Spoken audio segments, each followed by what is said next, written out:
করে সুখ দিতেছে না রে, আপনি শেষ করে দিচ্ছে। অনেক ছেলের দেখেন চেহারা দেখলেই বোঝা যায় চোখ ভিতরে ঢুকে গেছে।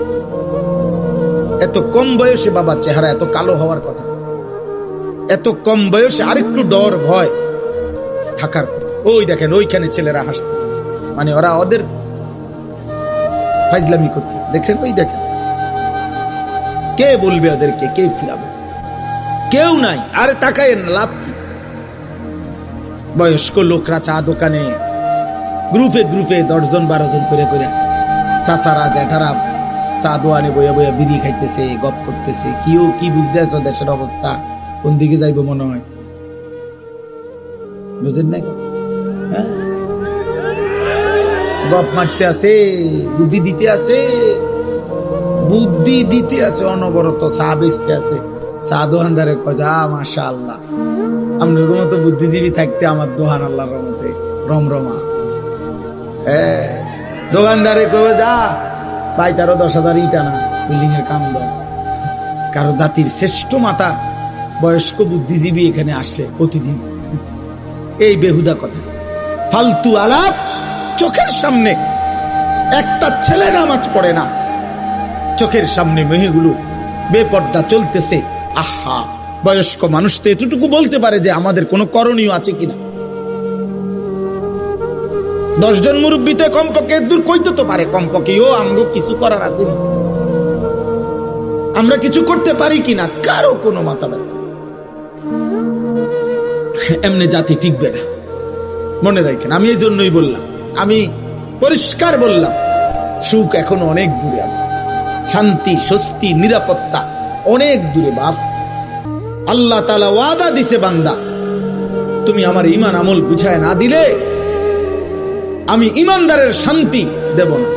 আমরা মুসলমান, একটা গুরুত্বপূর্ণ কথা মনে রাখবেন, আমাদের চাইতে দুনিয়াতে কাফের বেঈমান হইতে পারে আমাদের চাইতে বেশি সুখে ভোগ করছে, কারণ ও কাফের, ওরে আল্লাহ সিদ্ধান্তই দিছে আমি বেঈমানকে দুনিয়া দেব অল্প কতক্ষণ।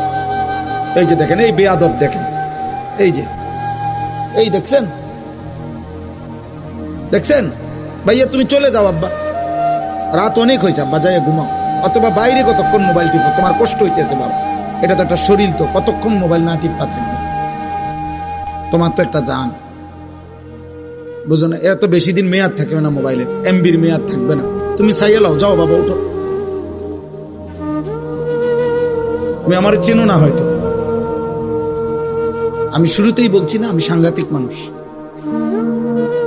আমি কসম করে বলি, আমি দিল থেকে এটা বিশ্বাস করি যে আমি একজনকে বললেও আমার কোনো অসুবিধা নেই। আমি একজনকে বললেও, আল্লাহর কথা একজনকে বললেও নেকি হয় কিনা, তো আমার নেকি দরকার। আমি তো বললাম আমি ভোটে দাঁড়াইছি না, তো তা আমি এত সমর্থন দিয়ে করবো কি? আমার ব্যাপক জনসমর্থন দরকার নাই, তো আমি তো ইলেকশনের প্রার্থী না। আমি সেই আনিসুর রহমান যে 4 জন শ্রোতার সামনে 2.5 ঘন্টা 3 ঘন্টা বয়ান করছে, 4 জন 10 জন, কোনো অসুবিধা নাই। এটা তো বড় বিষয় না রে ভাই। কোনোভাবেই তোমরা, আমি এটাই বলতে চাই, কোনোভাবেই তোমাদের দিলে কাজ করছে না, বিবেকে কাজ করছে না। এত কম বয়সে এত সাহসী হওয়া আল্লাহর নাফরমানির উপরে, মাত্র 16 বছর, অথচ 1 ওয়াক্ত নামাজ পড়ো না, মুসলমান অথচ পরিচয় দাঁড়ি, এত বড় গাদ্দার কেমনে হইলা? আমার রীতিমতো অবাক লাগে। মাত্র 18 বছরে সে সারা রাত সারাদিন মোবাইলে নারী ছবি দেখে। এত বড় হিম্মত এই মানুষরূপী জানোয়ার, এত বড় জানোয়ার কেমনে হইল আমি এটা বুঝি। এ তো পশু। তো উলঙ্গ নারী যে দেখে, জিনা ব্যভিচারের দৃশ্য দেখে, যে হারাম ছবি দেখে, এ তো মানুষরূপী জানোয়ার। তার ভিতরে তো মূলত কোনো ইনসানিয়াত নাই। কারণ কোন মানুষ যদি নবীজি এই কথা বলছে সাহাবীকে, এক যুবক সাহাবীকে বলছে, হে যুবক, তুমি একবার ভাবো, আমি তোমাকে 5টা বিষয় জিজ্ঞাসা করি। যুবক জিনা করতে চাইছে, আল্লাহর নবী বলছে, তুমি কি চাও তোমার মায়ের সাথে এমনটা কেউ করুক? তোমার মেয়ের সাথে, তোমার বোনের সাথে, তোমার খালার সাথে, তোমার ফুফির সাথে? আল্লাহর কসম, সাহাবীর এই যুবক সাহাবী 5 বার চিৎকার দিয়া বলছে, লা লা ইয়া রাসূলুল্লাহ, আমি বাইচা থাকতে, রক্ত থাকতে আমি আমার মার সাথে কেউ বেবিচার করুক, বোনের সাথে, মেয়ের সাথে, আমার ফুফির সাথে, আমার খালার সাথে, আমি এটা চাই না, আমি চাই না। আল্লাহ নবী সাল্লাল্লাহু আলাইহি সাল্লাম বললেন, তাহলে তুমি যার সাথে অসভ্যতা করতে চাচ্ছ সে তো কারো মা, কারো বোন, কারো ফুফি, কারো খালা, কারো মেয়ে। তুমি একটা যুবক যদি মানুষের বাচ্চা হও, রক্তে যদি মানুষের রক্তে থাকে, তুমি বলো বাবা, মোবাইলে যে নারী দেখো, হ্যাঁ, অশ্লীল ছবি দেখো, তোমার মাকে এমন কেউ দেখুক? কথা বলে না। তোমার মাকে বিবস্ত্র দেখুক কেউ? তোমার বোনকে কেউ উলঙ্গ দেখুক? তুমি মেনে নিবা? মানুষের রক্ত থাকলে মেনে নিবা তুমি এটা? তো তাহলে সে কি কারো মা না? সে কি কারো বোন না? তুমি যাকে দেখছো,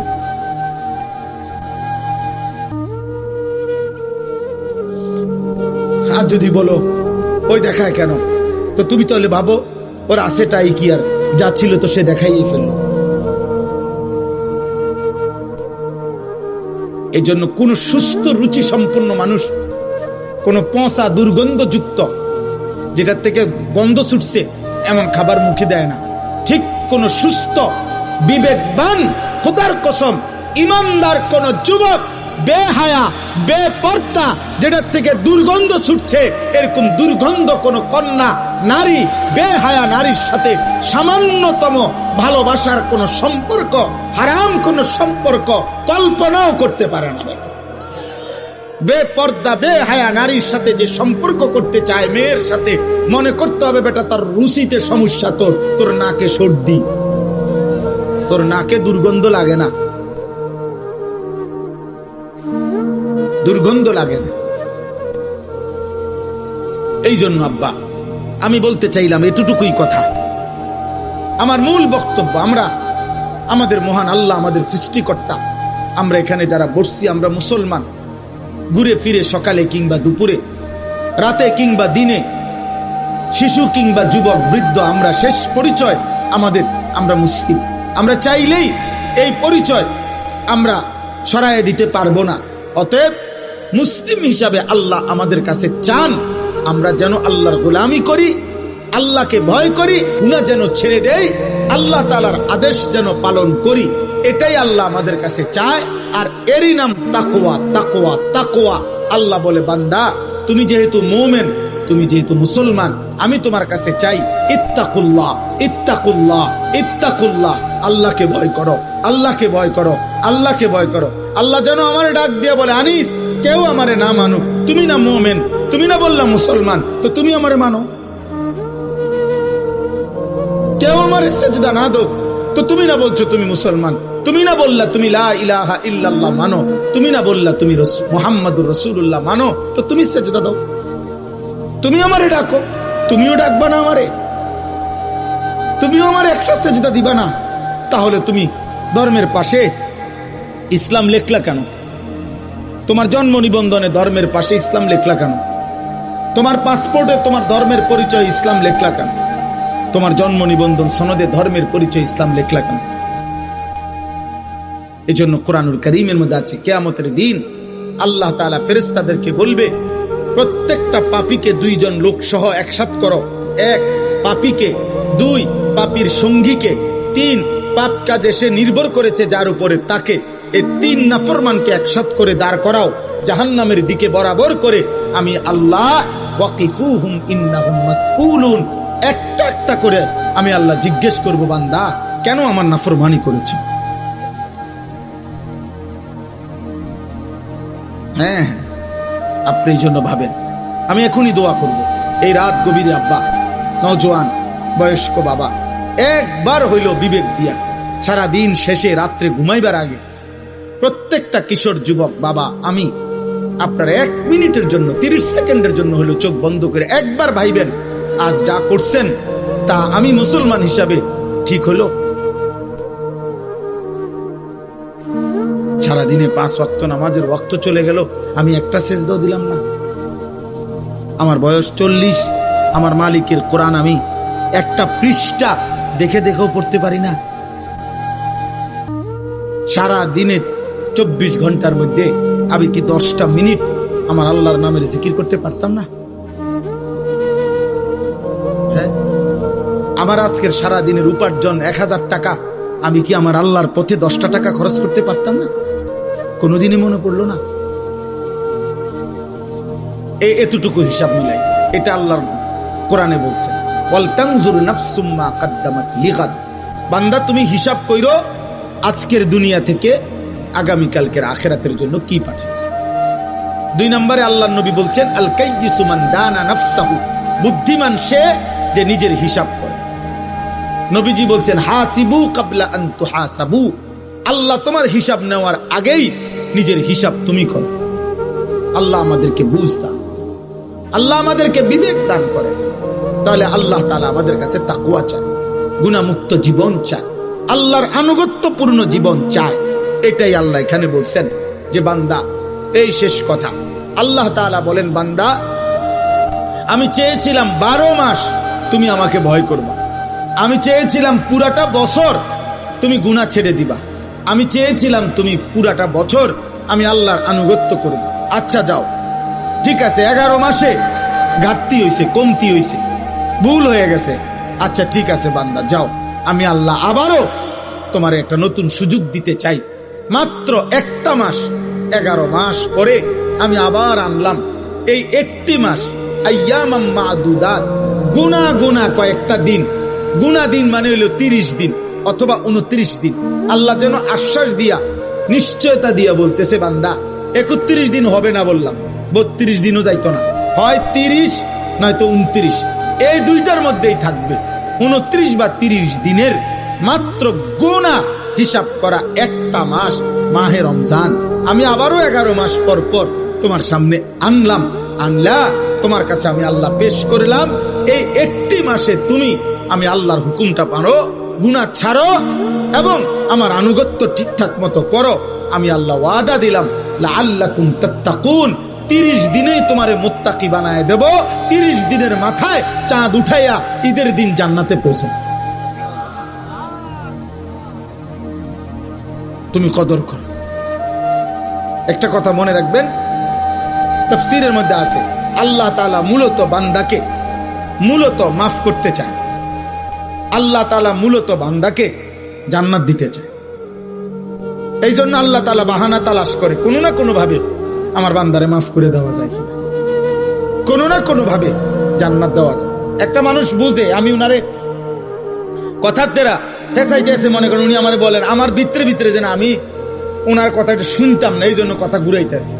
কথার কথা এমন হয়, মানুষ বুঝে ভাই আমি বুঝছি, আসল কথা হলে আপনি আমার দিতেন না, এর লেগে হুদায় ঘুরাইতেন আছে, বুঝেন নাই কথাটা, ইচ্ছা করে কি হে বুঝতে চাচ্ছেন। তো আল্লাহ তাআলার বিষয়টা এমন না যে আল্লাহ যেন চাচ্ছে যে না আমি তোরে মূলত জাহান্নাম দেব, না না, কসম আল্লাহ, আল্লাহ বলছে বান্দা আমি মূলত চাই জান্নাত দিতে, আমি মূলত চাই মাফ করে দিতে।